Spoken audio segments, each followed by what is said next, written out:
much to get through with Andy McCarthy, but before we get to all of the appointments and the palace and legal intrigue surrounding them potentially, I did want to go back to the Daniel Penny case, since Daniel Penny is currently on trial for his life, effectively. Daniel Penny, of course, the Marine who restrained somebody that was making threats and otherwise instilling fear in New York City subway goers. That person unfortunately died, and Penny was charged by the infamous Alvin Bragg with manslaughter. So he's on trial, and I haven't seen all the evidence, but I thought this was interesting and probative. The custodial interview of Daniel Penny after he was taken in following, as part of the New York Police Department's investigation. And importantly, when they were asking him about what happened, he did not know, Penny didn't at the time, that the person he restrained had died. NYPD Detective Brian McCarthy, who interviewed Penny. McCarthy testified he didn't tell Penny that Neely had died during that 5th Precinct interrogation. And when Penny was questioned about why he decided to get involved in the first place, he said, I'm not a confrontational guy. In the Marine Corps, I felt the need to step in. Yeah. There's women and children on the train. Did you feel like someone's life was in danger? 100%. As a Marine, felt the need to step in, not a confrontational guy. Did you feel like someone's life was in danger? 100%. And he wasn't just saying that in a contrived fashion to say, well, I felt someone's life is in danger, so that's the reasonable man standard, and this is why I acted, knowing that the person he restrained had died. He was saying that just from, I think, fairly interpreted, just from the perspective of that's what he really believed. I wanted to update some of the evidence presented, including audio we hadn't heard before, as we watch very closely that case, because it does have important implications, particularly in big cities that have platformed lawlessness. Andy McCarthy is former chief assistant U.S. attorney, contributing editor at National Review, and author of the bestseller Ball of Collusion, The Plot to Rig an Election and Destroy a Presidency. Andy, thanks for being with us again. Appreciate it. Dan, thanks for that update on Penny. I'm wondering, because I haven't been able to follow this as closely as I followed the beginning of it, but I haven't day-to-day followed it. I don't know if the jury's being told that, Penny was speculating because he couldn't have known this, but this guy who he restrained had punched a woman in the face and caused multiple fractures and just gotten out of Rikers Island after doing about 2 years in Rikers. Right. So it wasn't like one of these things where you were trying to, if you knew everything, he wouldn't have known that. But it just goes to show how reasonable it was, because this isn't someone that you might have to speculate would do something terrible to hurt someone. Yeah, but could you get that into a long track record of it? Could you get that into evidence? I'm sure the defense is trying very hard to get it into evidence. And I wish I knew the answer. It wasn't until you just played that I even thought of it. And unfortunately, I won't help you because I'll look it up after we're done. But to me, that's a big prosecution is rested in the case, so maybe yeah, they'll bring it up now. Yeah, but here's. Yeah, but I don't know the record well enough, Amy, to say whether it came in or not. I just don't know. No, I know, but wouldn't it be more likely than not that that would be prejudicial, and the admission of prior bad acts would not be allowed in? Yeah, what the prosecutors would say is that it can't have informed Penny's intent in any way because he didn't know about it. Right. And the defense would say, well, but it's relevant to the reasonableness of his conclusion that people's lives were in danger. And if I'm the prosecutor, I would say, we stipulate that he thought that people's lives were in danger. I would agree with that, because their theory, as I understand it, is that he held them in the chokehold for too long, so that it was either reckless or negligent. So you don't have to fight the battle on whether he reasonably thought that this guy was a threat to people. What you have to say is that he overdid it in responding. But what we learned from the trial, 2 days ago, we learned that when paramedics arrived, there was still a pulse. And they did not perform CPR. So how does that play into all of this? Yeah, well, I think it's Well, I thought that in the George Floyd case, the cop in that case got railroaded in the sense that it certainly seemed to me that there was reasonable doubt about whether all the drugs in Floyd's system were at least as responsible for what happened to Floyd, especially when you saw that he really didn't die from the chokehold or the knee on the neck or any of that stuff. And I think it's the same thing in this case. This guy, he had all kinds of medical problems.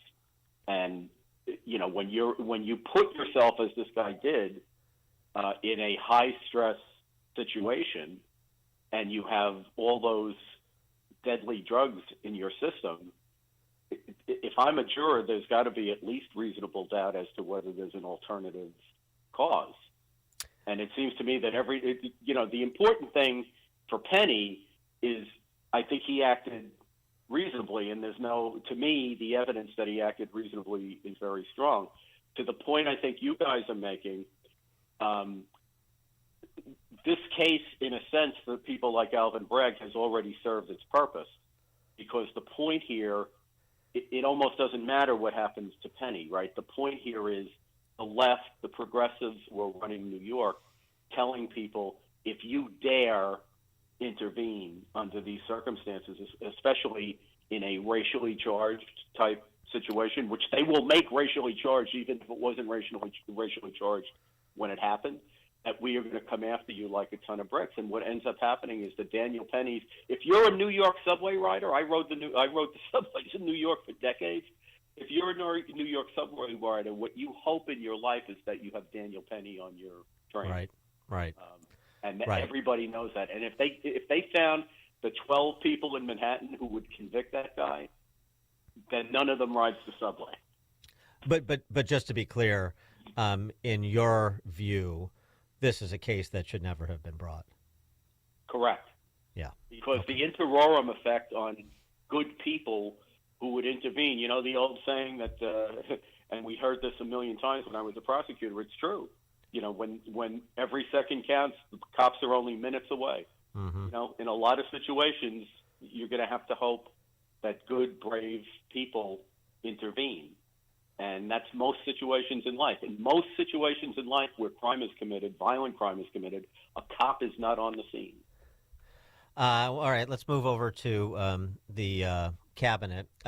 Before we get into Gaetz in particular, I saw you tweeted about Hegseth. He's the center of a smear campaign, unsurprisingly, and part of it may have been self-inflicted, the way that at least it's being reported, that he forgot to disclose and the Trump vetters didn't ask. I mean, I don't know how you don't know this, but about a settlement on a civil sexual harassment claim from 2017.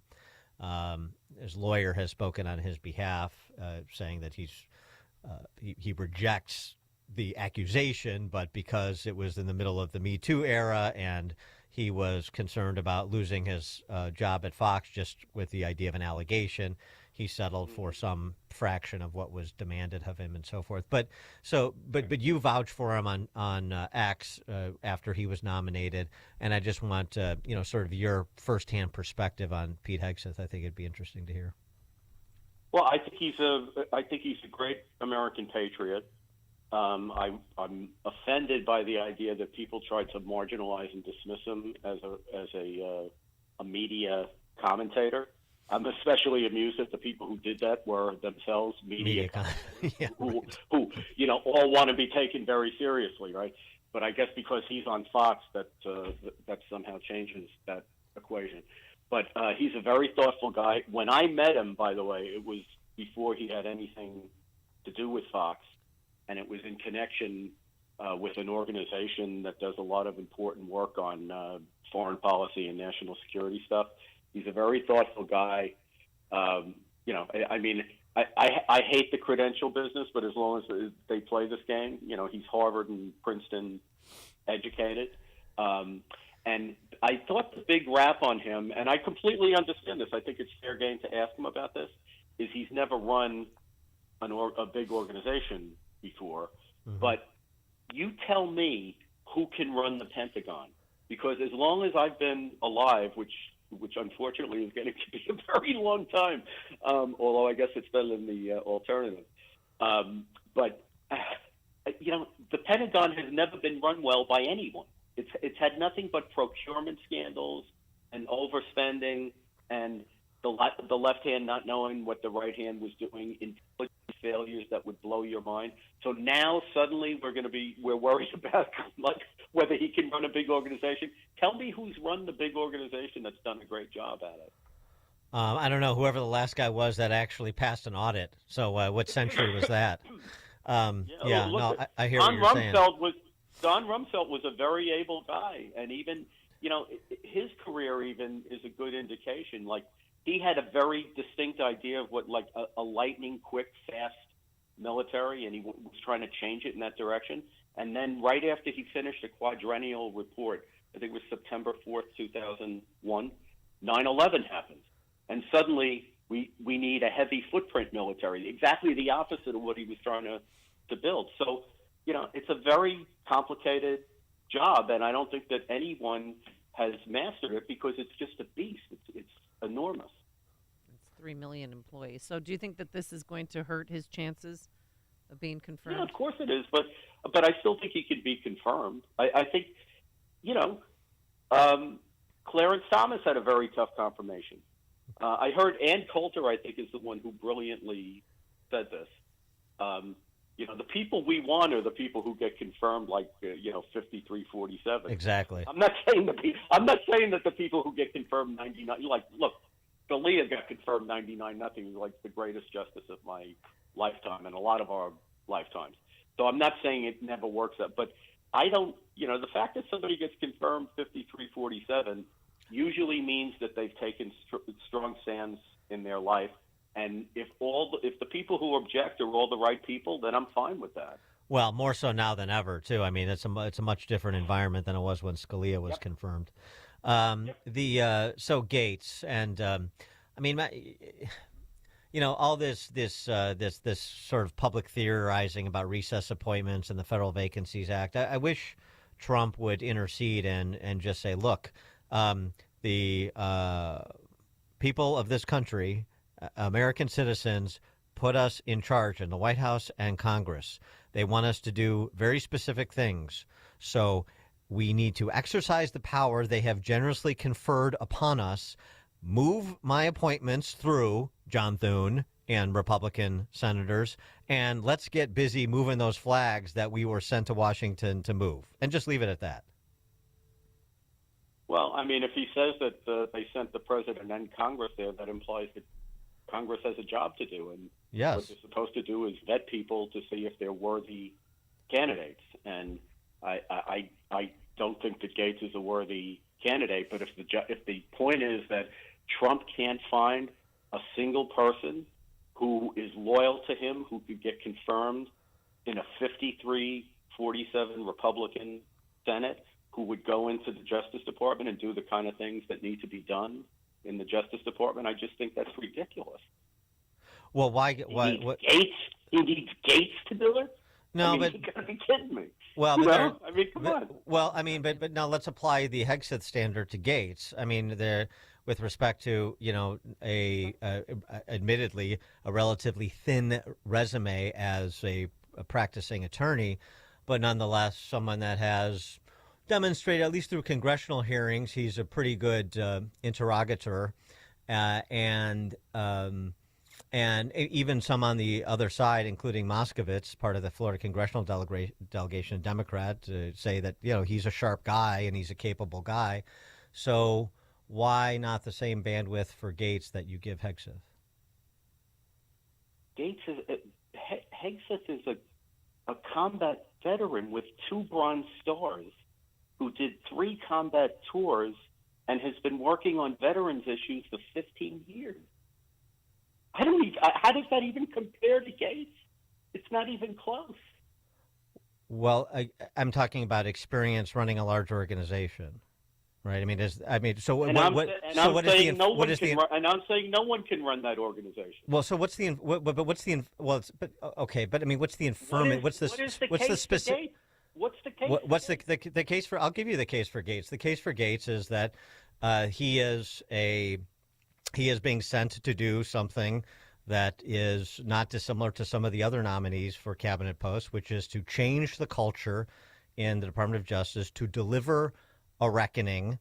And very much like Gabbard, Trump wants to send somebody into that agency who has been targeted by that agency, arguably, perhaps unfairly. And like Gabbard with the open skies and being on a watch list. But my point is to say, and one other thing. The other thing is the suggestion that Gaetz is not particularly well liked, and so doesn't have favorites, and that he will just do what needs to be done to whom it needs to be done inside justice. What's the evidence that Gaetz was targeted unfairly?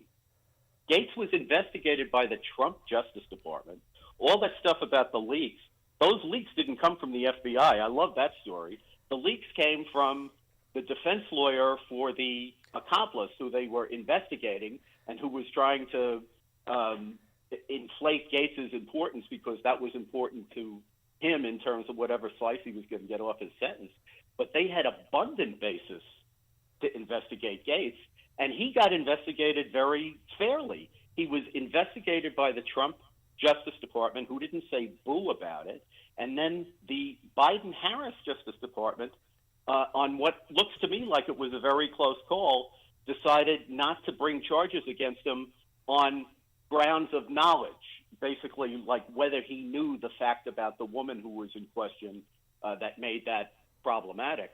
But he didn't get unfairly prosecuted. He had the most fair investigation in the history of investigation. Well, there's abundant basis to investigate him criminally. Well, I mean, number one, I think there's still there's questions about the credibility of those witnesses. I don't know. They testified before the House Ethics Committee, and I obviously don't have the complete record, so I have no idea. But given the nature of the witness, see the report. Then don't you agree? We should see the report. Then. Yeah, I'm fine with that. But I mean, but I mean, the credibility of the witnesses is an issue. That's number one. Number two, I still have questions about the concurrent investigation that involved that guy who tried to extort Gaetz's father for money on the promise of a pardon for Gaetz. Then Gaetz's father goes to the FBI. That guy gets charged, and he's awaiting sentencing. So I just like how all of those pieces fit together, the things that are happening concurrently. It just is a little bit confusing to me, in part because, we don't have the complete records on these things. I totally agree with that. But I think, that's another circumstance where it looks to me like Gaetz was treated pretty fairly. The government bought his story, they investigated, and they prosecuted the guy who did it. I agree. If these are relevant facts, they should come in. And I'm not saying that if Trump wants to run with Gaetz, that Gaetz is a nominee like everyone else. He ought to have a confirmation investigation. He ought to have a confirmation hearing.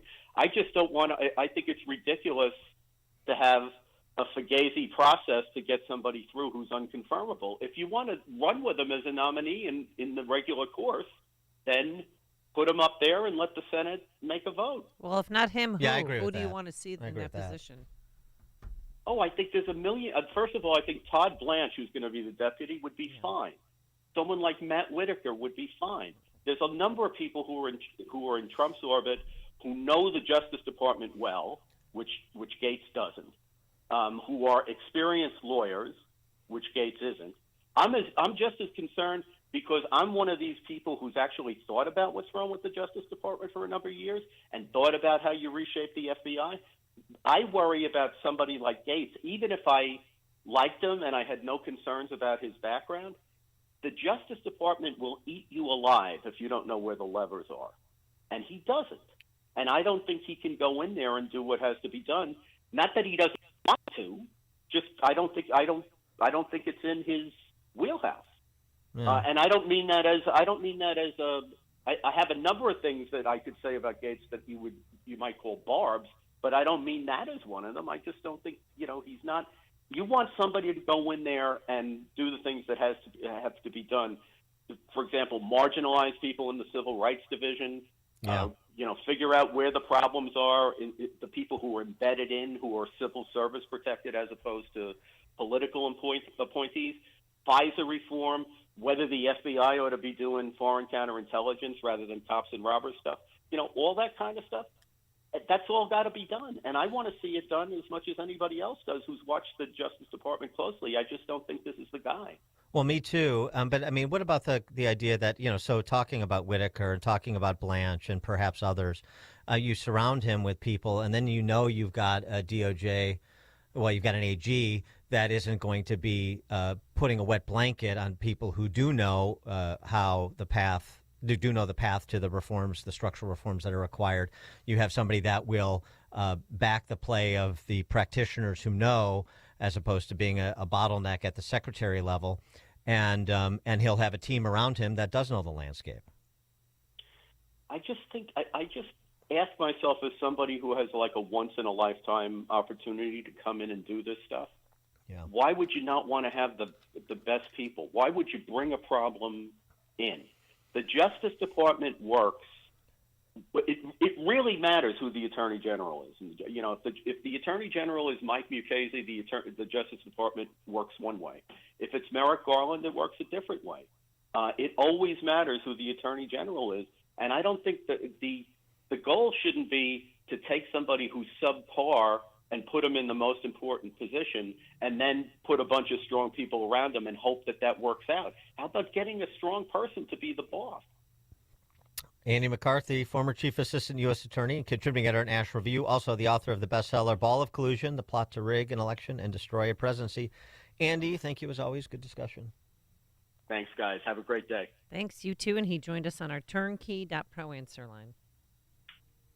Coming up on Chicago's Morning Answer. At 7:37, time to turn our attention to all things Illinois policy related. Mark Glennon from WirePoints, wirepoints.org, joins us at 7:37. But now into the newsroom we go. Here's Mike Scott. We're following breaking news in Ukraine this morning. The Russian Defense Ministry says that Ukraine has fired U.S.-made ATACMS missiles